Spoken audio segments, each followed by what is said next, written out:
What if I told you the top leaders and our highest authorities of the World Health Organization were leading you to believe the pandemic of the coronavirus isn't actually as bad as it really is? Today we're here to take a look at the inconsistencies and the backtracking they have been doing when they realized that either the virus could not be contained, or to let the virus spread for some other purpose, whether political or economic is not certain. I'm not here to tell you what to believe, only here to present the facts that they have led others to believe are not true.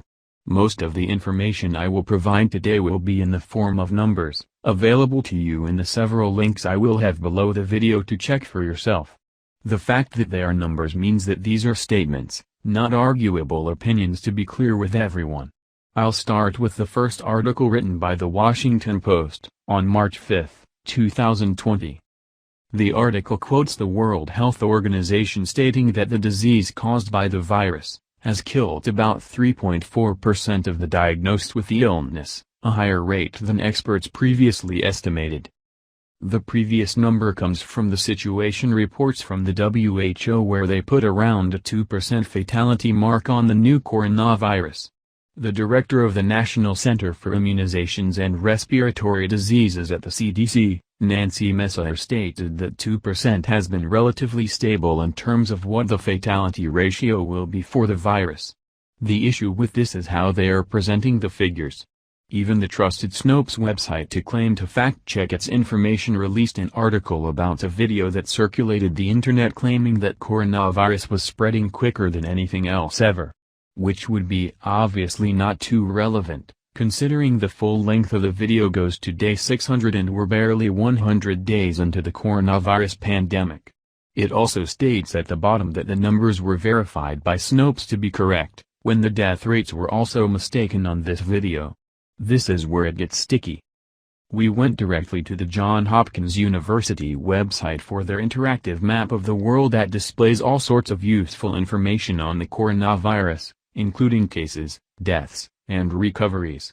Here is today, March 13, 2020's data. It shows 128,343 cases of the virus, 4,720 unfortunate deaths, and 68,324 total recovered patients from the virus. And this is where we can display where the misleading is happening. We cannot take the number of deaths and simply assume the deaths will be the only ones when there are close to 50,000 active cases around the globe. That doesn't make sense.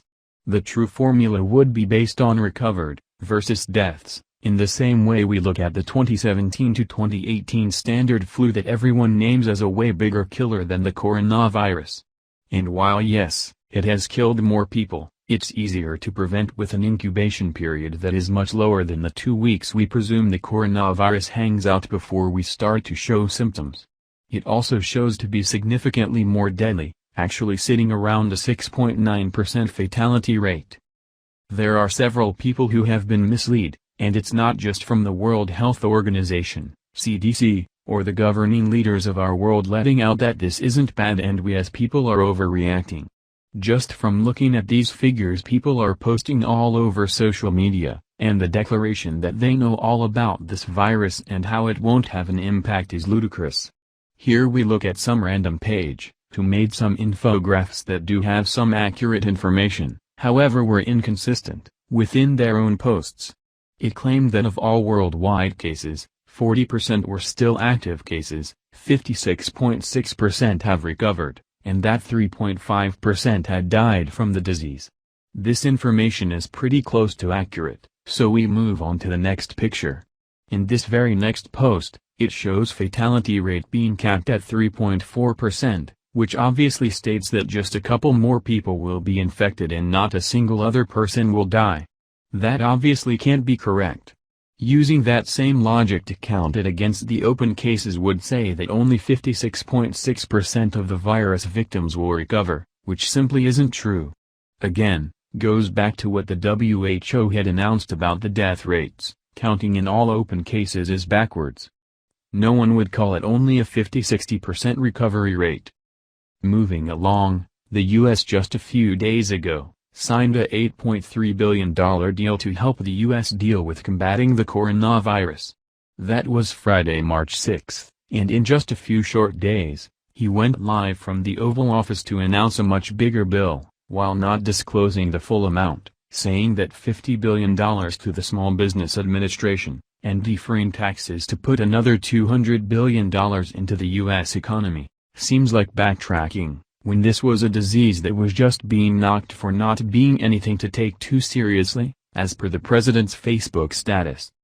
All in all, I hope that this video has been able to shed some light on what the reality of the situation is. Maryland and Ohio have shut down all school systems for the states, with several other counties following suit. Loudoun County, Virginia won't have school until the 20th of this month as well.